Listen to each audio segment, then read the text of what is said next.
With that said, let's get on to the subject matter of this video, which is why Lola Bunny matters. Now, for those who are new to her, or just don't frankly care, here's the 401 on Lola. She first appeared in the original 1996 Space Jam movie along with Bugs Bunny, NBA legend Michael Jordan, and other Looney Tunes characters, which was her launch point to stardom, or so we thought. Originally portrayed to be Bugs Bunny's love interest / Jessica Rabbit type character, but surprisingly, Lola turned out to be much more of an important figure than we previously thought. Even though her design is that of a sex symbol for fan art, which I will explain later in this video, but that's beside the point. After the movie, she made 7 more appearances on screen as herself, the first being the Space Jam video game as a playable character alongside other Looney Tunes stars including Michael Jordan himself. Next, Lola appeared in the 2000 promo for the Looney Tunes promoting the new millennium called Millennium, a play on words with the actual name, as Lola and the other Looney Tunes characters are celebrating the new year. Next, she appeared in the Duck Dodgers video game for the Nintendo 64 when it comes to hints and save points. Unfortunately, not a playable character. The next was the anime movie Tweety's High-Flying Adventure based on the Sylvester and Tweety Mysteries cartoon, if you guys remember that, as a news anchor covering the events of Tweety's adventure throughout the film. Next, Lola was in the Looney Tunes racing game for the Sony PlayStation that was one of many Mario Kart type games, with Lola being a playable character. Next, Lola appeared in the Looney Tunes racing game called Space Race as the on-ground racing commentator for Foghorn Leghorn, almost similar to what she did in Tweety's High-Flying Adventure. And finally, Lola appeared in a web episode of a Looney Tunes cartoon about Bugs dating her. Since then, she has been seen mostly with her original design in the Looney Tunes comics as of 2020, and in merchandising as well. But as far as on screen, she has been redesigned for the small screen with the Looney Tunes show in 2011, which I will talk about more later in this video. Lola was originally voiced by Cat Susie, who some in the animation community called her the female Mel Blanc of her time, alongside other well-known voice actresses. She's best known for her roles as Dexter's mom from Dexter's Laboratory, Fifi from Tiny Toon Adventures, Sally Acorn and the AI Nicole from Sonic Sat-Am, Phil from Rugrats, Morgana from Disney's Darkwing Duck, Amanda Everett from Tomb Raider Legend and Underworld, best known for this infamous gaming moment right here.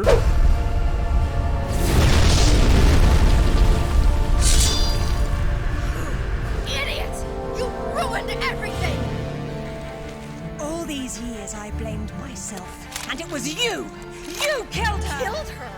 She's not dead! She went where I was supposed to go, where you could have gone! Makes sense right this second, or I swear I'll execute you where you stand! I told you to pull out the sword. I told you!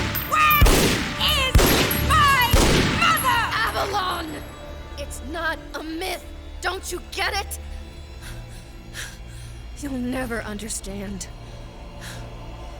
I'm wasting my breath.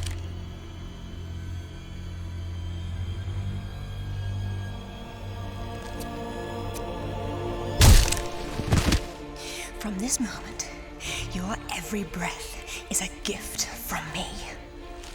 And the voice of the AI in the 2012 Syndicate video game, similar to what she did as Nicole for Sonic Sat-Am.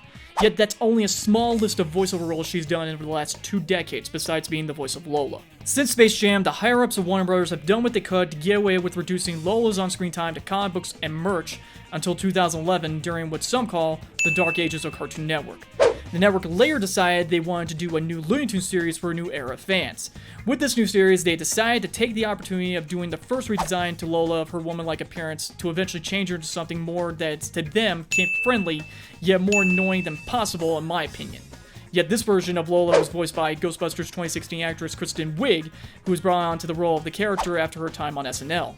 Yet despite what CBR says, I believe they turned this beloved character into what I call a Sakura like Sakura Haro from OG Naruto, which I'll explain more in better detail later in this video. Recently, Susie did return to the role as Lola for the new Looney Tunes cartoon shorts, which some would say don't do her original character justice, along with a horrible CalArts design that looks like something out of Teen Titans Go or Thundercats War, seen here.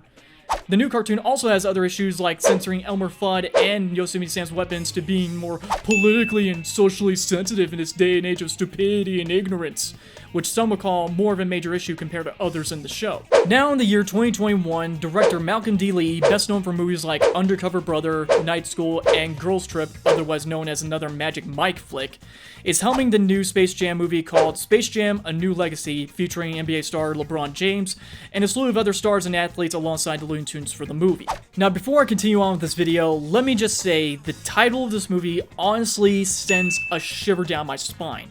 because I believe this film is trying to replace the original due to the behind-the-scenes PC bullshit going on with the studio and a certain someone, which I will explain more later in this video and in the next as well. Back in March of this year, Lee did an interview for Entertainment Weekly covering his plans for Space Jam 2, along with explaining his reasons for redesigning Lola for the film, calling her, quote, the new Lola, which he says, quote, needs to be more woke and represent strong actual female characters, end quote.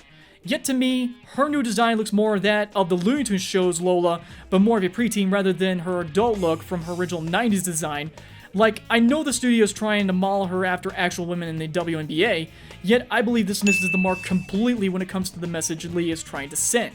It was recently announced back in April during the release of the film's official movie trailer that the new Lola would be voiced by ex-Disney star, singer, and feminazi Zendaya, best being known as the new Mary Jane Watson from the Tom Holland Spider-Man flicks. In another EW article, Lee also revealed that Lola will be reintroduced alongside the Amazons of Wonder Woman, which those at the Mary Sue are gushing over like the uncultured, biased, insecure feminazis they are. The article also goes on to say, quote, we reworked things, not only her look, like making sure she had an appropriate length on her shorts and was feminine without being objectified, but gave her a real voice. For us, it was let's ground her athletic prowess, her leadership skills, and make her as a full character as the others. We want her to meet with the Amazons trying to find greener pastures for herself. As she says in the movie, there's more to her than just being a toon. What, she wasn't one already? Lame. Lee's statements to me sound like this new Lola Bunny is trying to be forced to become a feminist due to the political and sexist state of the studio, and not just on the director himself being a hypocrite. Yet this new take on Lola goes against completely what she was originally portrayed as in the original 1996 film, taking away the best features that makes Lola, well, Lola. Besides her design, the biggest betrayal of all is changing her identity in favor of pleasing the SJW feminazis out there who just want to make fictional cartoon females, animal or not, look less female and look more like a man. It is man. All they're doing is just justifying using Lola as a marketing gimmick to continue their sexist movement against sex, culture, and society. Hey guys, it's Retro Meister again. Thank you for watching this video. If y'all enjoyed it, definitely share, like, and subscribe to my channel for more content coming up soon, and support in the battle for alternative media. You guys stay awesome, and I'll see you all in the next video.